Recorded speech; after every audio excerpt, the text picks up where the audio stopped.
Hello traders, welcome to Sid's Log.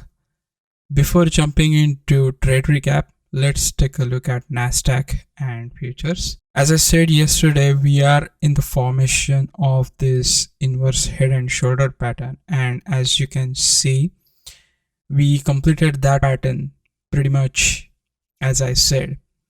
So this is 1 hour chart. If I go to 4 hours chart, you can see left shoulder, head, and right shoulder.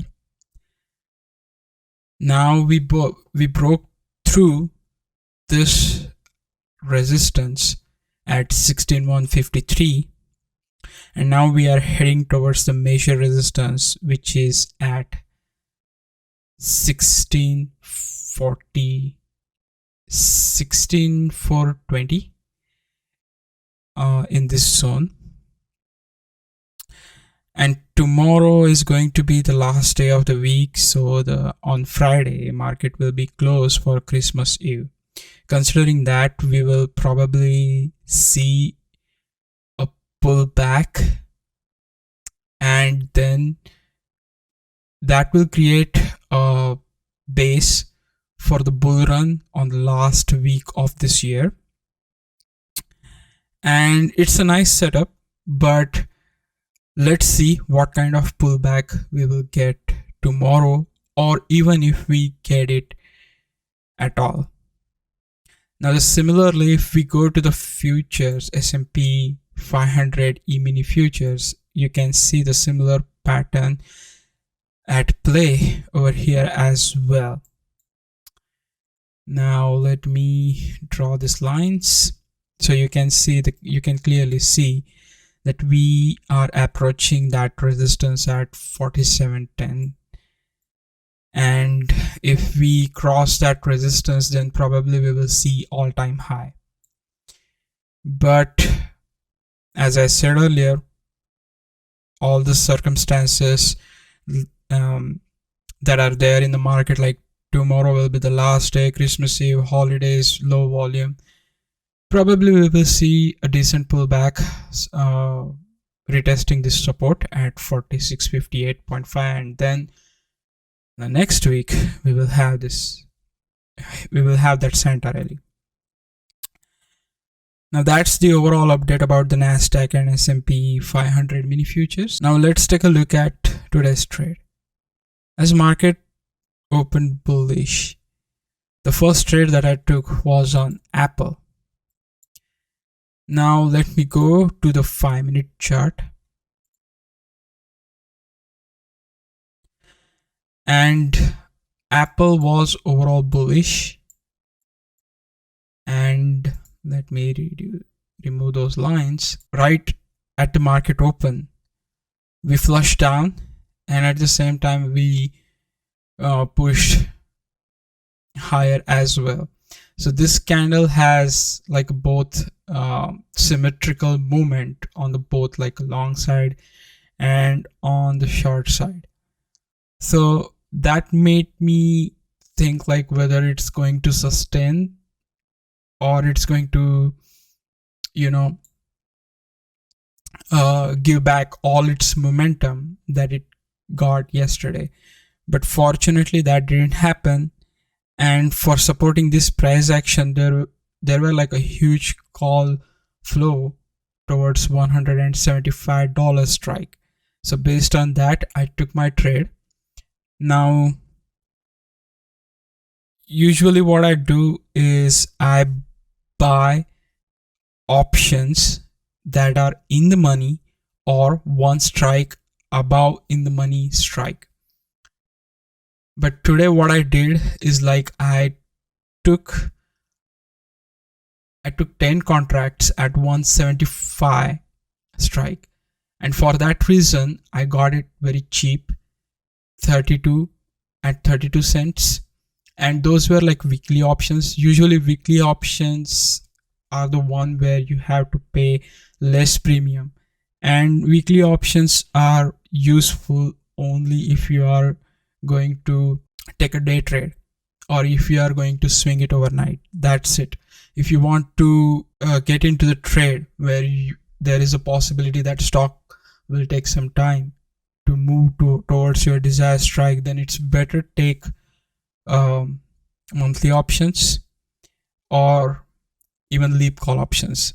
So for the Apple trade, my entry was at 32 cents, right over here around this candle, somewhere around like 170 to 173, and I sold it a few minutes later at 35 cents.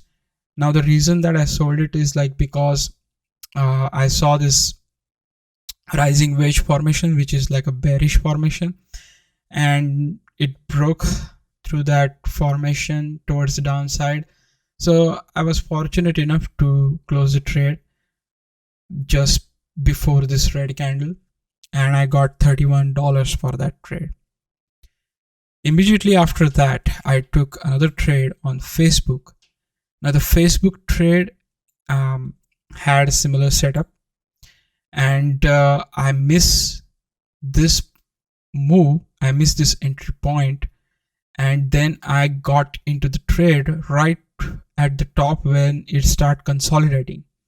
As Apple, it was in a bearish rising wedge formation, so I bought 10 contracts of 340 strike for 63 cents and sold it right away at 73 cents per contract. Made nice $100 profit over there. Then now the next trade after that I took was on SOPA. Now SOPA, it was there on Monday, it was there on Tuesday, and today it was there as well.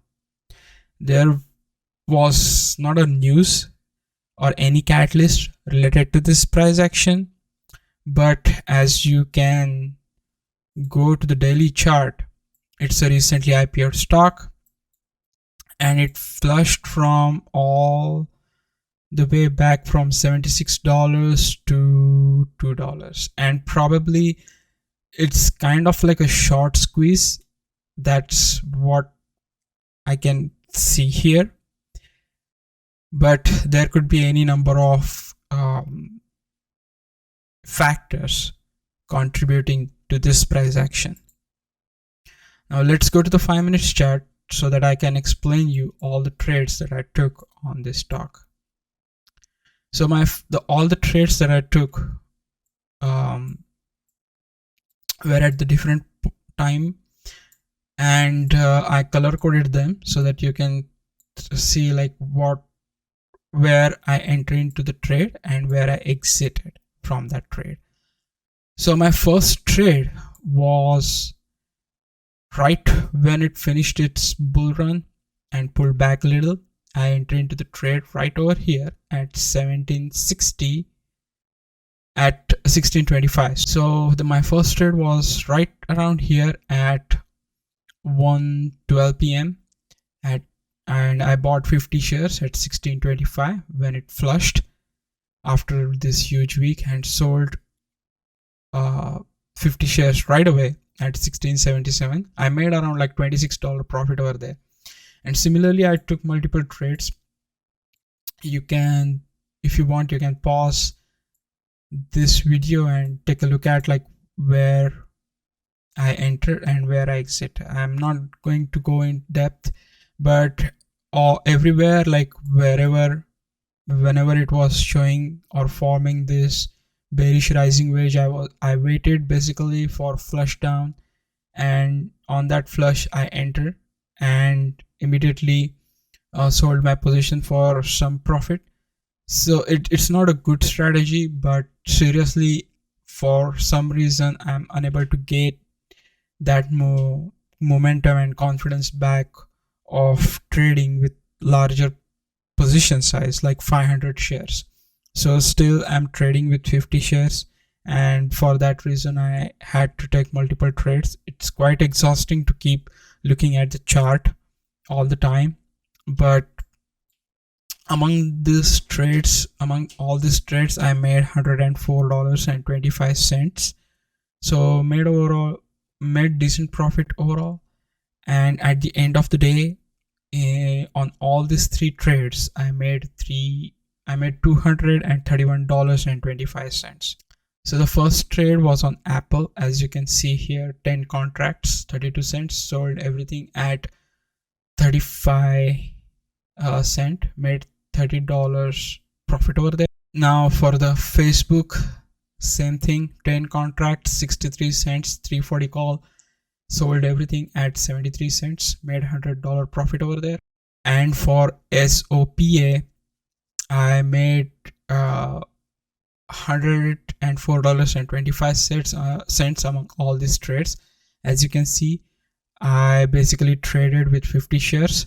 Few trades were of 100 shares, but those were rare. And on one trade, I had to force myself to buy 100 shares because price fell down pretty quickly when I entered into the trade with 50 shares. So this is the profit for SOPA. That's it for this video, guys. Tomorrow will be the last day of this week. Friday, market will be off for the Christmas Eve, so please trade cautiously.